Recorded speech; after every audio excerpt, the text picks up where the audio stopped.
Please welcome Thom Nustad.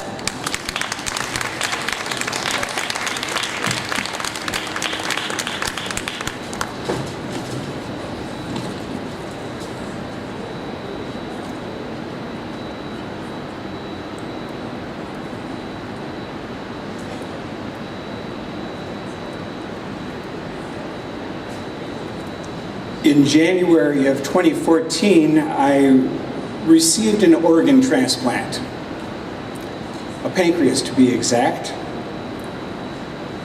And that gift placed me on a path toward gratitude. Let me say, first of all, how grateful I am to be invited to participate in a session of UMR CONNECTS. I am especially grateful not for what it does for you, although I hope it does something for you, but I'm grateful for what this invitation has done for me. In preparing for this time together, I was provided with an opportunity to read, to reflect, to write,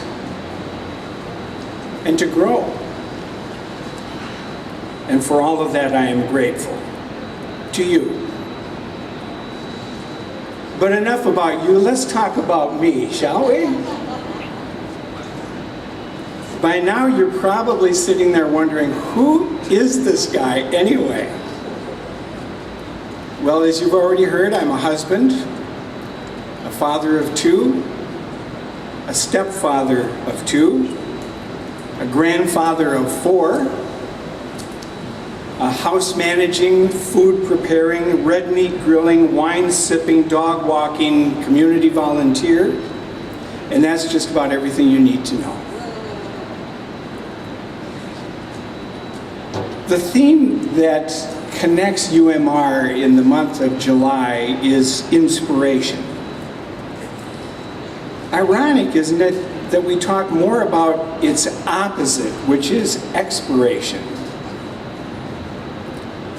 But even then, only a limited number of professions use the word expiration directly. Parking meter attendants, food producers, medical people. A parking meter expires, certain foods expire, and on occasion, people expire. Now, we can deal with parking meters and food, but when it comes to us, we come up with a multitude of euphemisms to describe expiration, to talk about death. For most of us, people don't expire, they don't die. Instead, we say that somebody passed, or passed away, or passed on. And if those terms don't make it, we use others.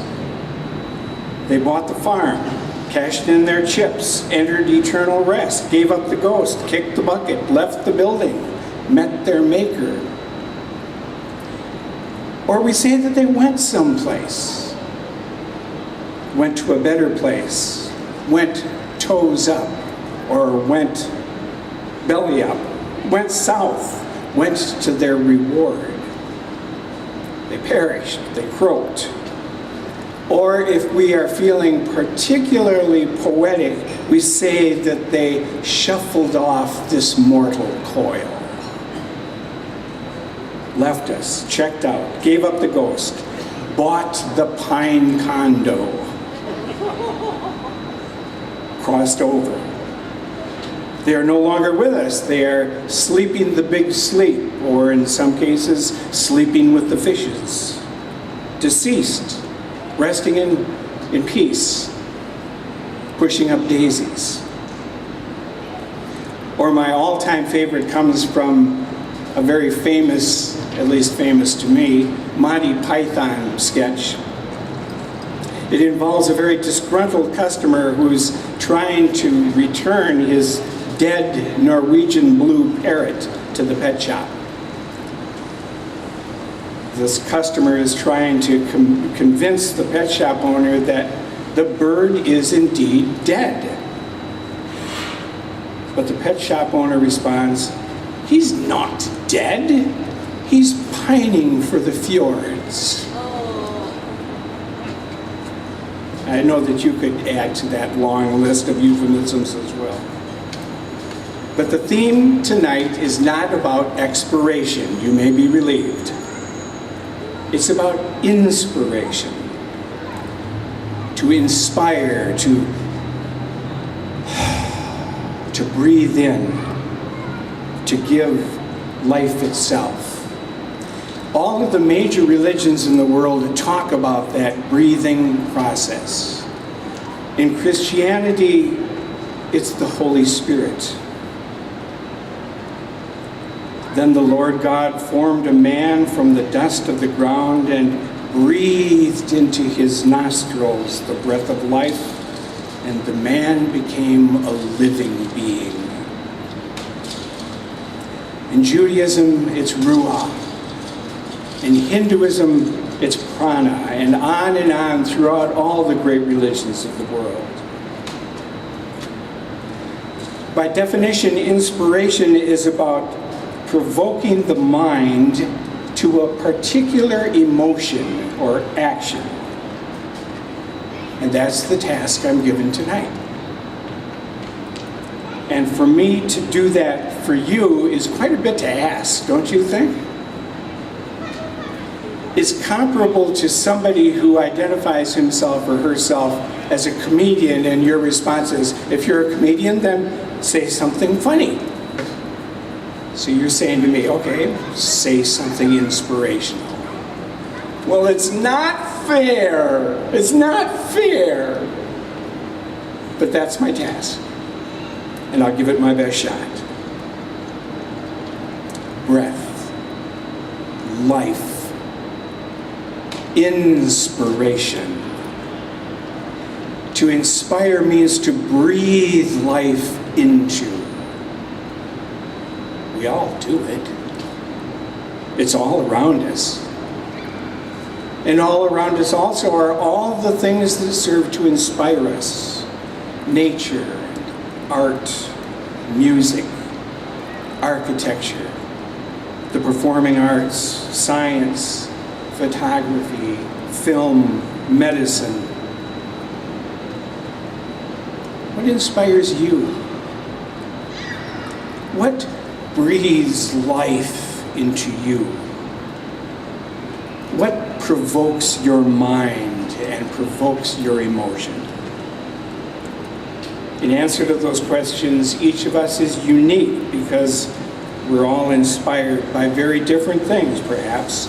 But there is one thing that I think we share in common, all of us. Nothing inspires us like story.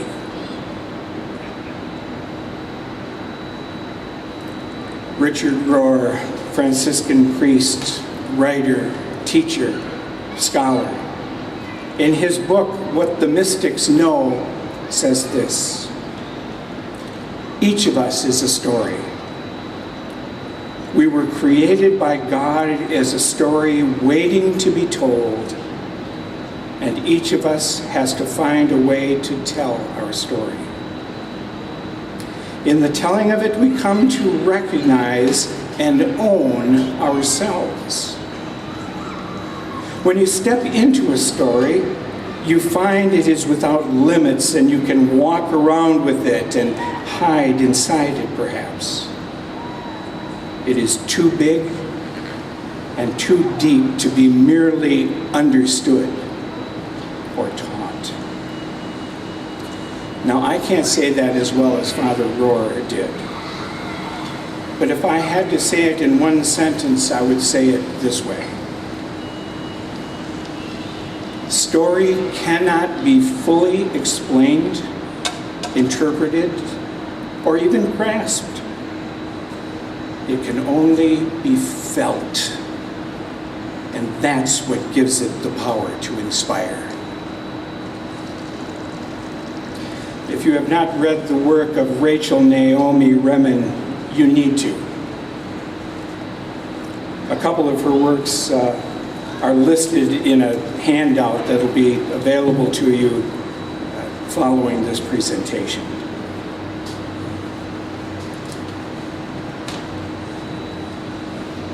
She is a physician, she is a teacher, she is a writer. And in her work, she says, everybody is a story. When I was a child, people sat around kitchen tables and told their stories. We don't do that so much anymore. Sitting around the table telling stories is not just a way of passing time, it is the way the wisdom gets passed along. The stuff that helps us to live a life worth remembering. Facts bring us to knowledge, but stories lead us to wisdom. I think she's spot on in that. But my biggest concern tonight is that you may be saying to yourself, as I am saying to myself, not my story. Inspiration? Not my story. Wisdom? Not my story. But we're both wrong if that's what we're saying. Your story is inspirational. And so is mine. Because it's mine. Because it's me. And it has set me on a journey. It involves the transplantation of a pancreas. And it placed me on a path toward gratitude. Many of our stories are all intertwined. My story is not the whole story. This is just one part of the story.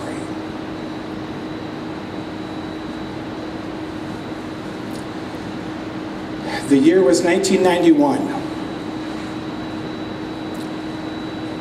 You know you're getting older when the 90s don't sound like they were that long ago, or the 80s, or the 70s, or in my case, the 60s.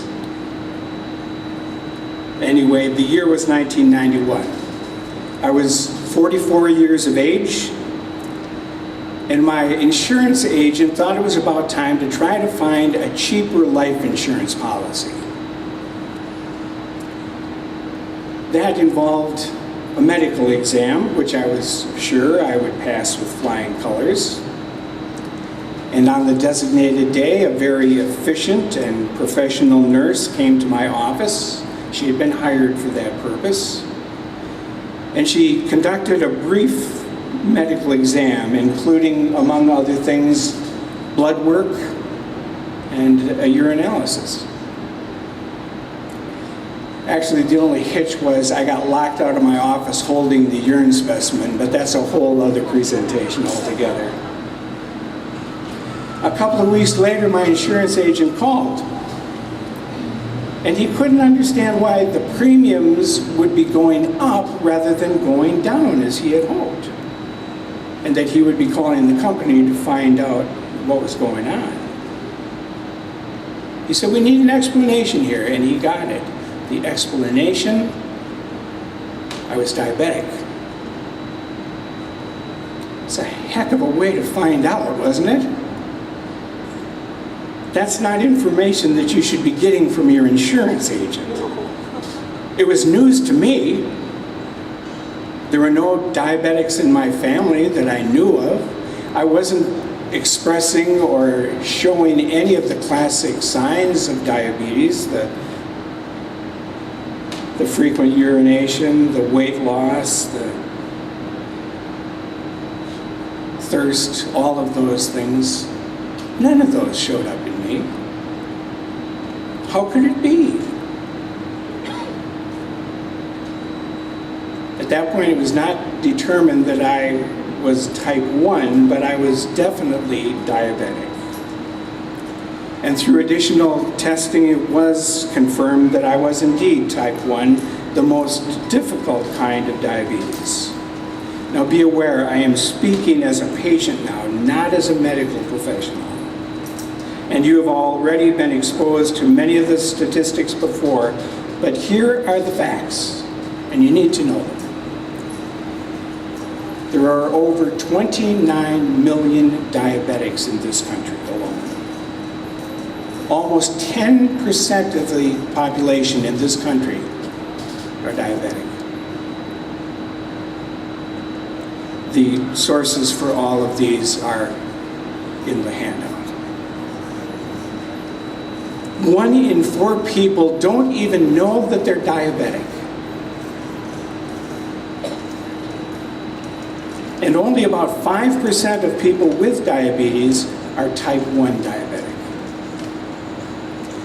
$245 billion are spent each year as a result of medical costs, lost work, and wages.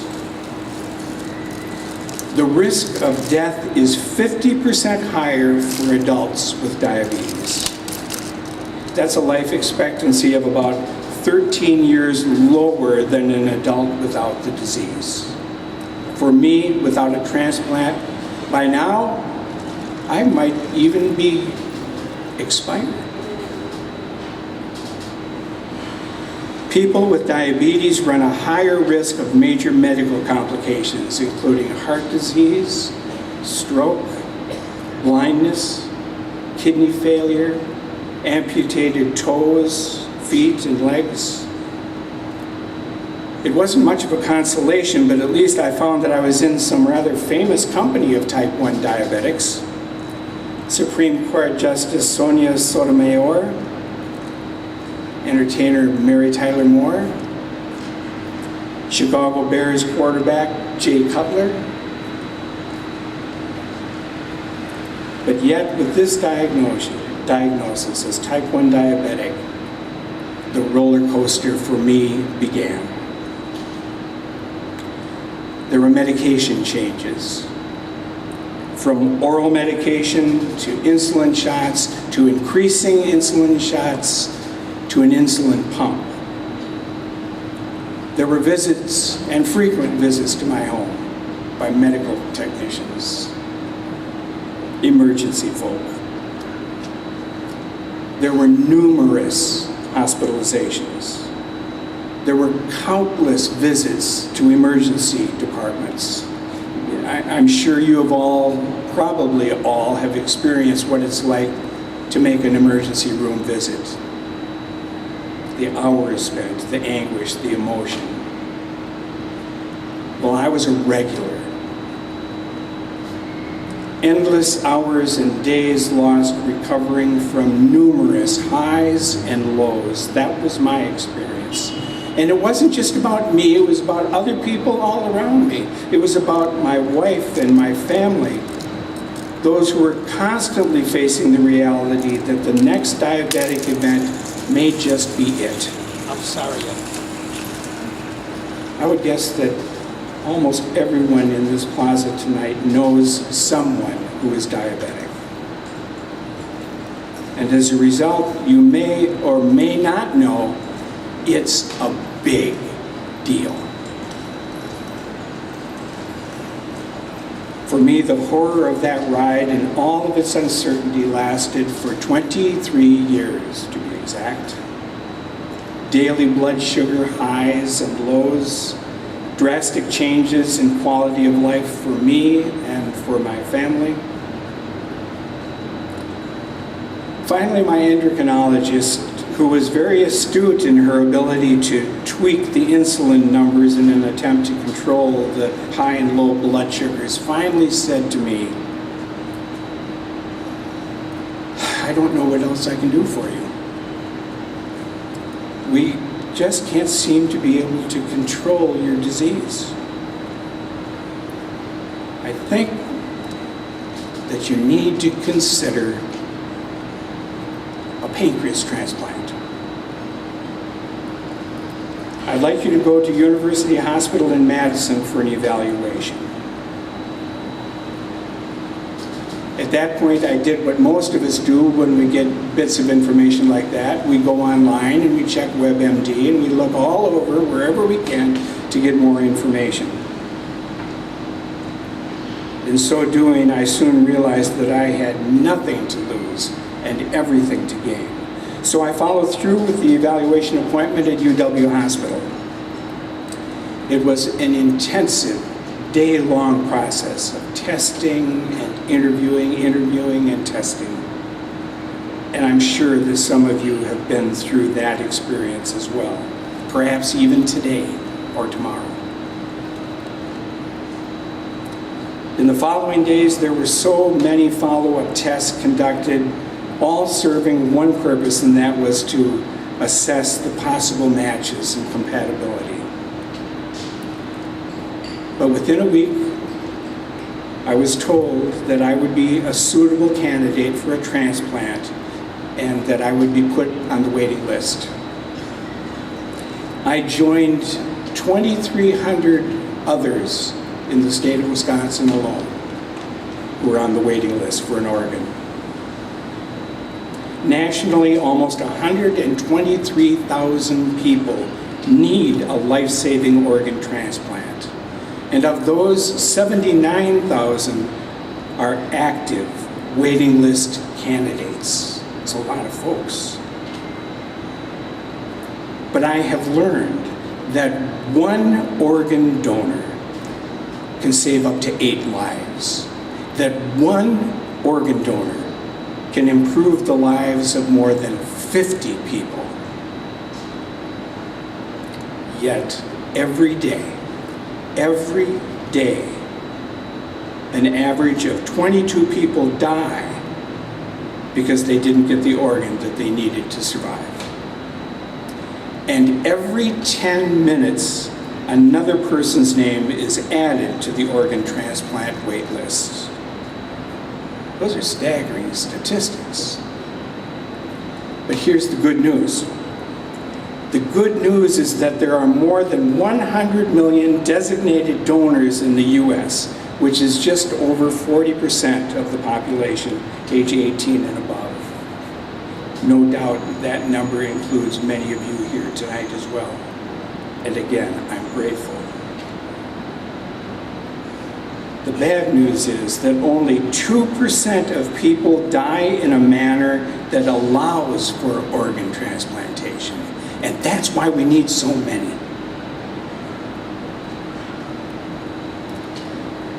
Yet despite all of those rather sobering statistics, I was hopeful. And my hope was realized when I was placed on the wait list for a pancreas in October of 2013. I was told that it might be a week, it might be a month, it might be up to a year, or it might be even more until a suitable donor was available. But I was hopeful. And I was also sure that my cell phone was close at hand and fully charged. And I waited, sure that each day was the day. And I waited. Then in December of 2013, I received the call saying that a possible organ had been identified and to get to the hospital as quickly as I could. And my hope soared. I was admitted to the transplant floor in Madison at the University Hospital and began preliminary preparation for surgery. Hours passed. But by late that afternoon, it was determined that the donated organ was not suitable for transplantation. So I was discharged from the hospital, and we made the 2-hour drive back to our home in Oshkosh, Wisconsin, only to continue the wait. Not quite as patient this time. Then 2 weeks later, I received another call informing me of the availability of an organ. Lori was at a conference some 8 hours away, but arrived in Oshkosh in about 15 minutes. And together we returned to Madison, and I was again admitted for surgery. But by 2:00 a.m., I was again told that the available pancreas was not a viable organ. I again returned home to wait, this time more irritably than patiently. On January 5th, 2014, I received a call for the third time to return to Madison for possible transplantation. Yeah. But the third time was a charm. In the wee hours of January 6th, 2014, hope and gratitude embraced. And I emerged from surgery with a new pancreas. I was firmly placed on a journey to recovery and a path toward gratitude. I'm no longer diabetic. I no longer need insulin.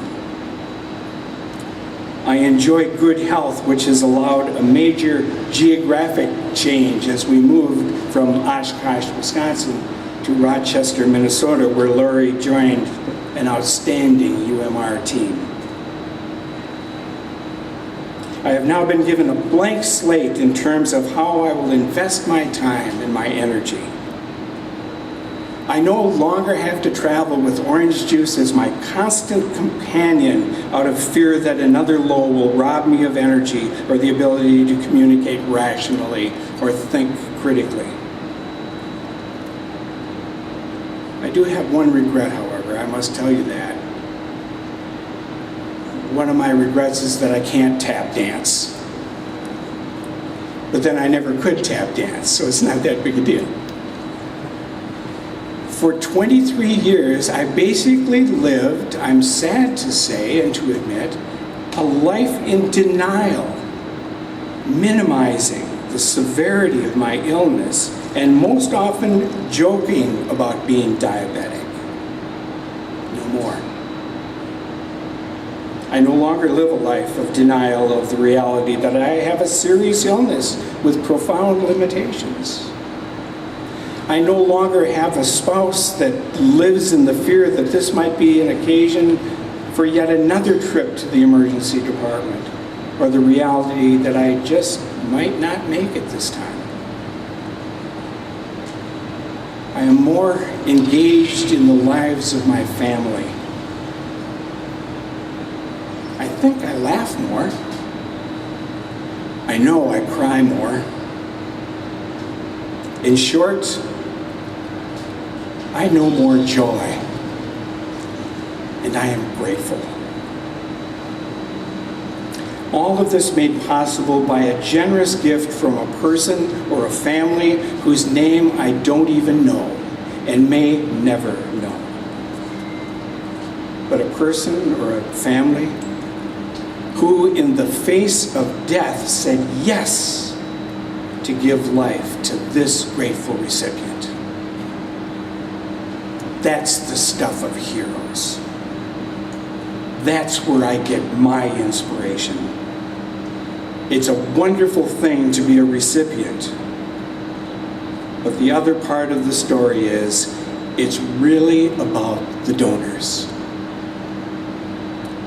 Donors like Josh, student, hard worker, faithful friend, bodybuilder, model son.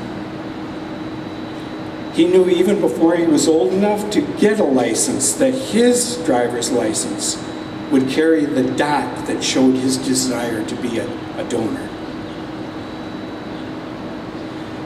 In December 2013, Josh was enjoying a rare night out with his friends in Appleton, Wisconsin. He was in a nightclub when he was shot and killed by a gang member who happened to be in the club at the same time.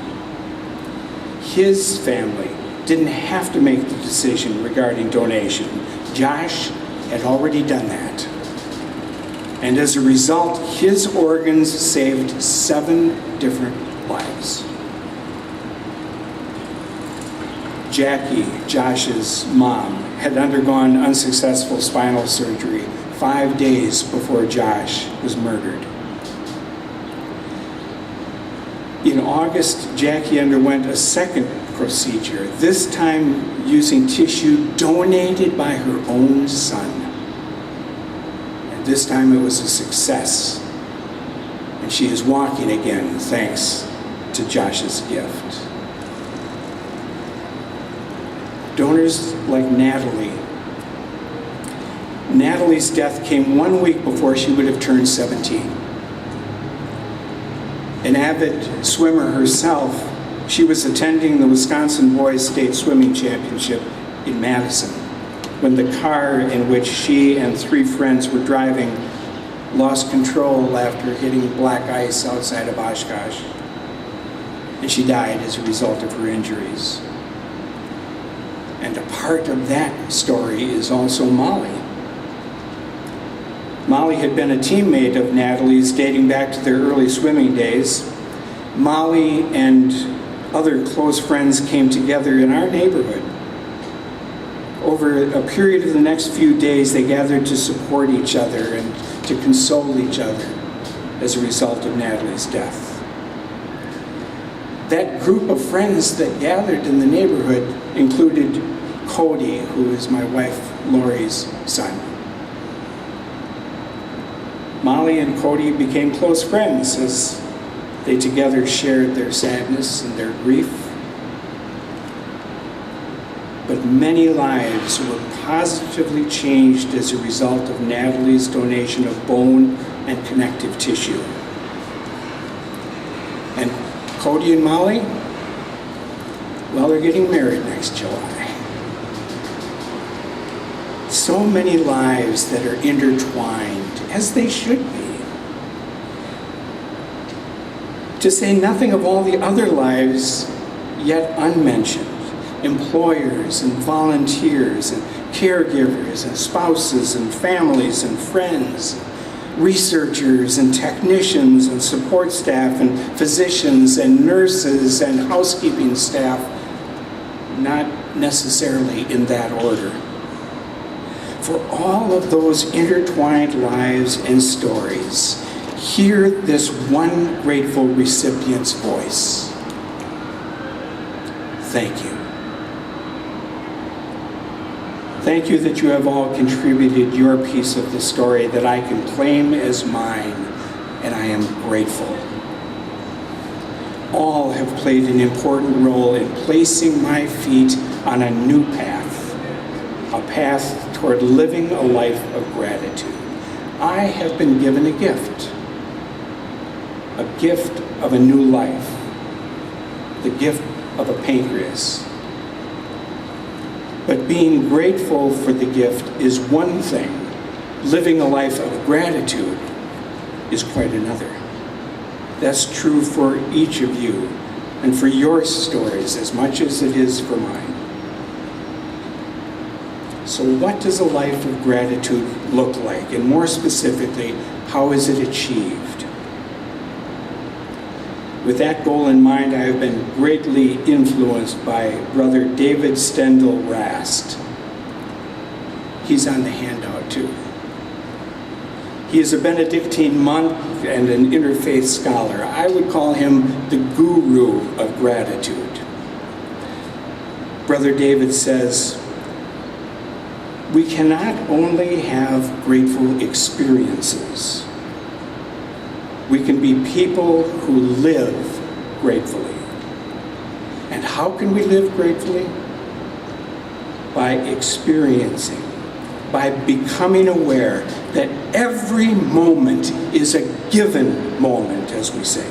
It's a gift. You haven't earned it. You haven't brought it about in any way. You have no way of assuring that there will be another moment given to you, and yet that's the most valuable thing that can ever be given to us, this moment, with all the opportunity that it contains. He continues, we say the gift within this gift is really the opportunity. What you are really grateful for is this opportunity, not the thing that is given to you, because if that thing were somewhere else and you didn't have the opportunity to enjoy it, to do something with it, you wouldn't be grateful for it. Opportunity is the gift within every gift. Now, to that I would add, we can't be grateful for everything. We shouldn't be grateful for everything. You watch the news, so do I. You read the news, so do I. We see lots and lots of things for which we can't be grateful. There are plane crashes, there are disastrous weather occurrences, there is violence of every kind, there is terrorism, there is poverty. Nothing in us will allow us to be grateful for those things. But we can be grateful for every opportunity that each moment provides us, even those that are so painful. We have heard over and over again that opportunity knocks only once. Well, it's not true. That's the richness of life. It involves opportunity after opportunity, moment after moment, and we need to know how to be grateful, not always for the thing or the experience, but for the opportunity that it provides. In 2008, Haley Bartholomew, an Australian woman, a young mother, a photographer, was sensing deep in her soul a sense of real unhappiness. Everything was going well in her life, with her partner, with her children, but she was unhappy. She was experiencing what I would call a gratitude blockage. And a very wise spiritual director / life coach said to her, the answer to your unhappiness lies in reflection and gratitude. She challenged her to, at the end of the day, write down something about her day for which she was grateful. And the experience was an eye-opener to her. So she decided to take it a step further. She decided to take a picture each day of something for which she was grateful, and to do it for a year. Her project was called 365 Grateful, and it really changed her life. The details and the website are on the handout. When I read that and when I saw her video about the 365 Grateful experience, I decided, I really, really like that idea. As a matter of fact, I like it so much that I'm vowing to do my own 365 Grateful project and take one picture every day of something for which I am grateful. And just to show you that I'm not kidding, I'm going to start it tonight. I'm going to start it right now, because I'm grateful for you. And so, the project begins. On 3, I would like very much if you would be willing to wave. 1, 2, 3. Not enough smiles. 1, 2, 3. All right. You, if we're both lucky, may be able to find that on my Facebook page tomorrow morning. That's also on the handout. Brother David states, a grateful world is a world of joyful people. Grateful people are joyful people. And the more joyful people there are, the more and more we'll have a joyful world. Do you sense deep within your soul that sense of gratitude? If so, what are you going to do to express that and to live that gratitude? Maybe you'll become an organ donor if you haven't already done so. It's very simple and it's very quick, and all of the links that you need are on the handout. Maybe you'll begin writing your own gratitude journal. On a daily basis, maybe you'd be willing to keep track of the things and experiences for which you are grateful. Maybe you'll begin photographing a gratitude journal. The possibilities are endless. But as you experience the walk on the path toward gratitude, I would ask you this: what are you going to do with all that joy? Thank you.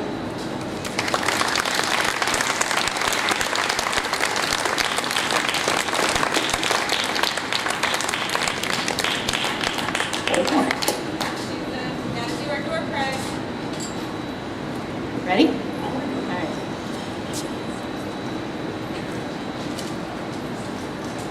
Oh my gosh. Lori Carroll. No, I'm kidding. That's my Fixed. It wasn't. Janet Rich. Thank you, sir. Thank you, Tom. Are there any questions? We've got plenty of time if anyone would like to ask any questions. Anything's fair game. Yes, sir.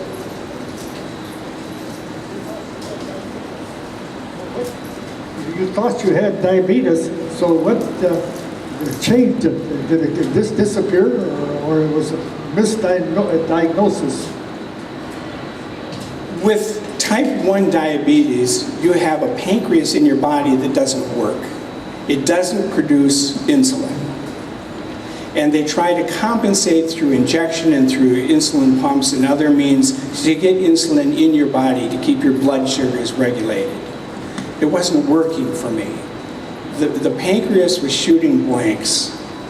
So they felt that the only thing they could do was to add another pancreas that was a functioning pancreas. Actually, I'm probably the only one in the plaza that has 2 pancreas, because they don't remove the old one. They keep the old one in there too. So I received a pancreas that worked. And that's why no more diabetes was present, because that pancreas was producing the insulin enough that I can have deserted Culver's now. And do. Does that address your question, sir? Okay. I was just wondering if you could discuss your recovery process after your transplant a little bit. Yeah, my wife needs to be a part of this program too, because she remembers it much differently than I do, I'm sure. I know. I was hospitalized for about 10 days. During that period of time, in addition to my body healing, there were classes held every day about diabetic care, transplant care, medication, all of those, lifestyle, all of those kinds of things. So that was for the first 10 days. Then in a horrific snowstorm, we drove from Madison back to Oshkosh, which is probably the dumbest thing that I've done in this process, and began my recovery at home. I felt better immediately. And that gives your recovery quite a boost. But over a period of several weeks, a lot of blood testing on a daily basis, continued checkups at University Hospital in Madison, I continued to recover until I don't know that I ever had diabetes anymore. Not quite true, but it's good. So the recovery was very friendly. Now, if you want to know the real truth, ask Lori. She could tell you. Tom, what's the history of pancreas transplants? Has that been a procedure that's been around a long time, or is this a newer procedure? When I was told that I needed to consider a transplant, I didn't even know they transplanted a pancreas. That was news to me. I thought at my age, that's surgery for a younger person that's going to live with that pancreas for a long time. But I made the list and got the pancreas. At the University Hospital in Madison, and I know what happens in this place, and it's remarkable. I just don't know as much about this place as I do about Madison. They started doing transplantation of the pancreas in 1986. Dr. Hans Solinger was the first one who began doing that in 1986. Dr. Hans Solinger was also the one that did my pancreas 1,500 surgeries later. So the process has been around for a long time. Not all successful, to be sure. Dr. Solinger says, as a surgeon, you've got 4 chances on a new procedure. If it doesn't work after the 4th time, you need to consider something else. Not per patient, but just the concept of doing the surgery. So they've been working hard at it. I think there are 8 centers doing transplantation in the United States. That's about the best I can do.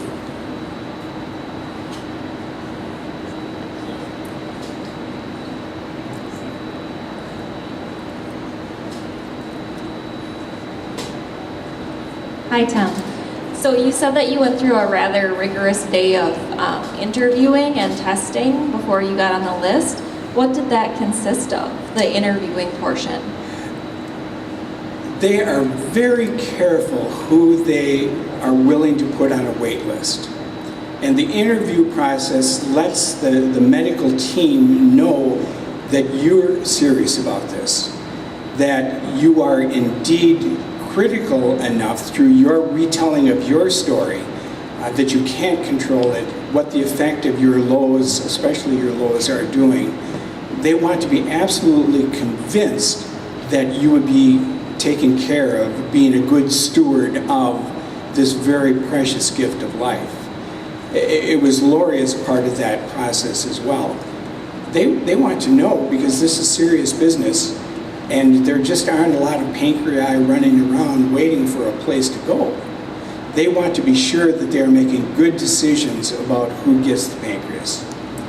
And through that rigorous interviewing process, I guess we made a pretty convincing case.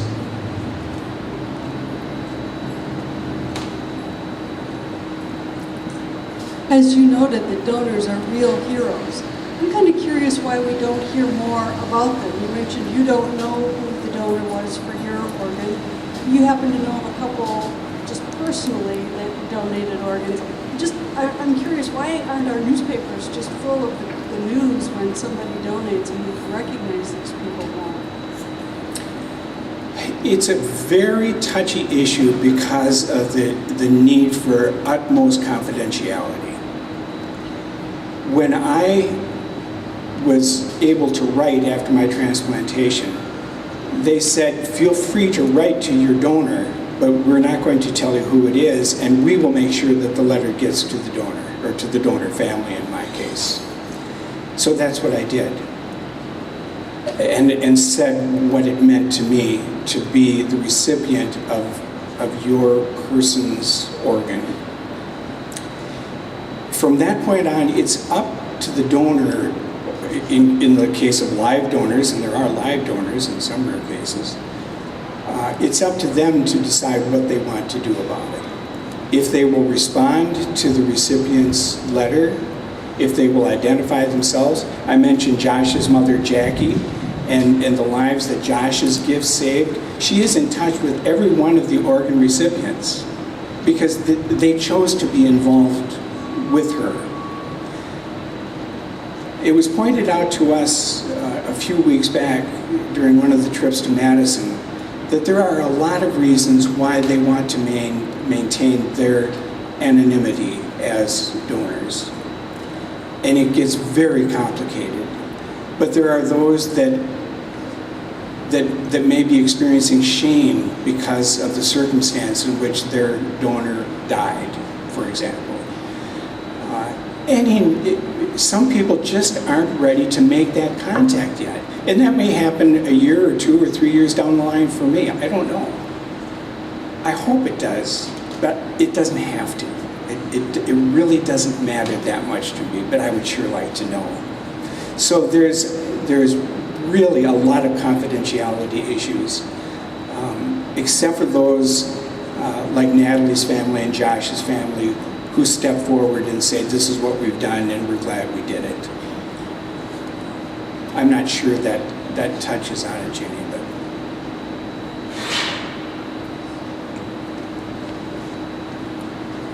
How bad are the anti-rejection drugs? What is the trade-off? The question is about medication post-transplantation. I take a lot of pills, and thank God for insurance, which is a whole other presentation. But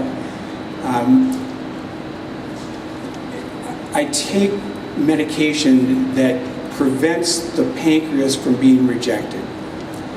I take a lot of medication that lowers my immune system. So I'm fair game for a lot of stuff that comes down the pike in terms of general illness that most of you could fight off. I take vitamins. I take a number of different things. And I take medication 4 times a day.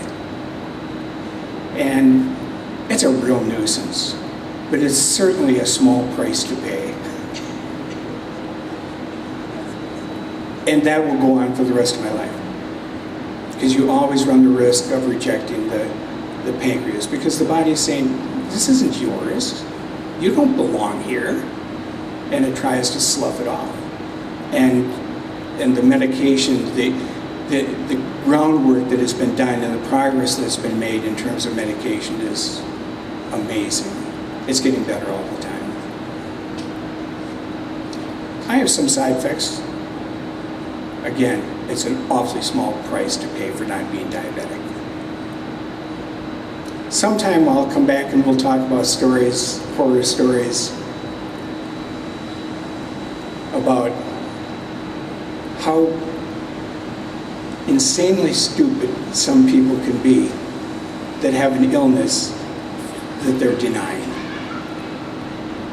I can tell you a quick one, because we do have little time.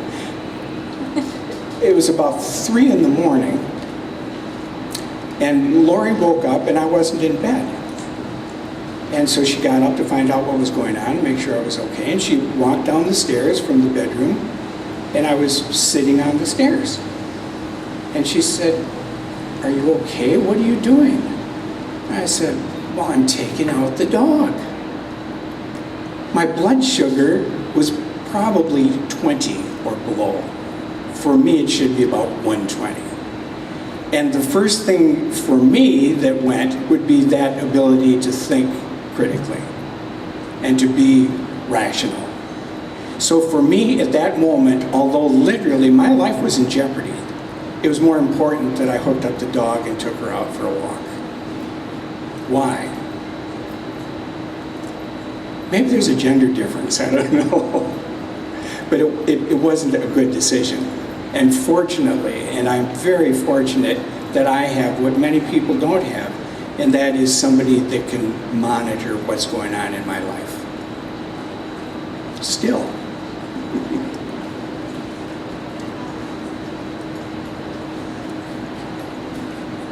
Anyone else?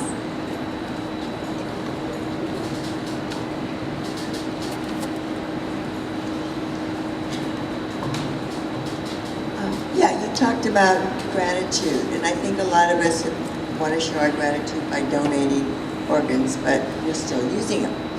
So I decided years ago, as long as I was healthy, I would donate blood. And then I switched and I donate platelets, which are desperately needed by cancer patients, especially kids with leukemia. That is a way that if you want to show your gratitude for your good health, and you could donate during your life without waiting until I don't need my organs anymore. That's a very good point. The point she's making is that organ donation, tissue donation, eye donation is not the only kind of donation available to any of us. That there is also blood and platelet donation, which is critically important and good for you.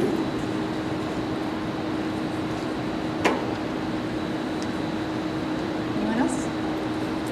I saw the hand, but Could I just say one more thing, and that is that what I've talked about tonight is not the path. It is a path. And it doesn't guarantee the achievement of gratitude, but only the journey toward it. I've been doing all the talking for the most part tonight, but that doesn't make me the expert. We are all on this path together. We all share the space, and we all share the experience together. Thank you.